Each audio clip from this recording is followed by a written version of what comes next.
안녕하세요. 법인전환 5분 강의 송유진 회계사입니다. 이번 시간에는 법인전환 유형에 대해서 함께 살펴보도록 하겠습니다. 법인전환의 유형은 다양하게 존재합니다. 법인 설립할 때 현금으로 출자하실지 아니면 현물로 출자하실지에 따라서도 다르고요. 조세 지원을 받고 법인 전환을 할 것인지 아닐 것인지, 아니면 법인을 신설할 것인지 아니면 기존의 법인을 이용할 것인지에 따라서 다양한 법인 전환 방법이 존재합니다. 실무적으로는 조세 지원을 받는 법인 전환 방법과 아닌 방법으로 크게 네 가지로 나눌 수 있는데요. 현물 출자에 의한 법인 전환, 세관면 사업 양수도에 의한 법인 전환, 중소기업 통합에 의한 법인 전환 방법이 조세 지원을 받을 수 있는 법인 전환 방법이고요. 일반 사업 양수도에 의한 법인 전환 방법은 조세 지원을 받지 않는 법인 전환 방법입니다.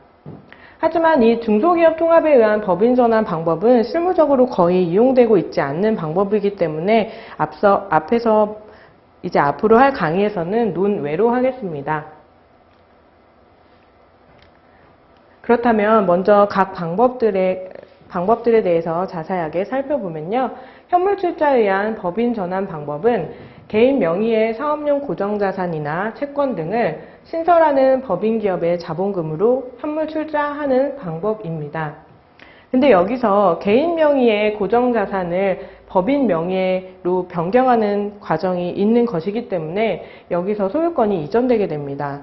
따라서 이 과정에서 양도소득세가 발생하고 취득세가 발생되는데요. 일정한 조세 지원 요건을 충족시키게 되면 여기서 발생하는 양도소득세는 2월과세되고 취득세는 감면받으실 수 있으십니다. 다음은 세관면 일반 사업 양수도에 의한 법인 전환에 대해 설명드리겠습니다. 앞에서 말씀드린 현물 출자 법인 전환 방법과는 다르게 현금으로 법인기업의 자본금을 출자하셔야 되고요. 세관면과 일반 사업 양수도의 차이점은 말 그대로 세관면 혜택을 받고 법인 전환을 할 건지 아닐 건지에 따라서 이 법인 전환 방법이 다르게 적용이 되는데요. 여기서 일반 사업 양수도는 보통 세관면을 받으실 필요가 없는 사업자분들, 즉 사업용 고정자산이 없으셔서 양도소득세 2월과세나 취득세 감면에 대한 조세 지원 혜택이 필요 없는 분들이 보통 사용하는 방법이 일반 사업양수도에 의한 법인 전환 방법입니다. 그러면 각 방법의 장단점을 말씀드리겠습니다. 현물 출자 법인 전환 방법은 양도소득세 2월과세가 되고요. 취득세 등이 감면됩니다. 그리고 또한 현물로 출자하시는 거기 때문에 자금적인 측면에서도 부담이 적습니다. 하지만 이 과정에서 감정평가나 회계감사를 받으셔야 되기 때문에 이 수수료 비용에 대해서 부담이 되겠고요. 상당히 법인 전환 절차가 복잡하다는 단점이 있습니다.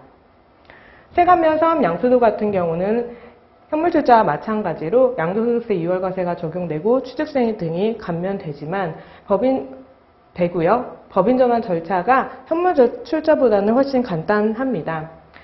하지만 이에 반해서 신설하는 법인의 현물 출자 금액이 크기 때문에 이 자금적인 측면에서 부담이 되실 수 있고요. 일반 사업 양수도 방법은 법인 전환 절차가 가장 쉽고 간단합니다. 부동산이 없는 경우에 법인 전환 비용이 가장 저렴하다는 장점이 있고요. 만약에 부동산이 있는데 일반 사업 양수도를 하셨을 때는 부동산 이전할 때 양도소득세나 취득세 등이 부담된다는 단점이 있습니다. 지금까지 각 방법들의 법인 전환 유형에 대해서 살펴보았습니다. 현재 개인 사업자분들의 상황에 맞는 법인 전환 방법을 선택하셔서 법인 전환을 최소의 비용으로 하시기 바랍니다. 지금까지 법인 전환 5분 강의의 송유진 회계사였습니다. 감사합니다.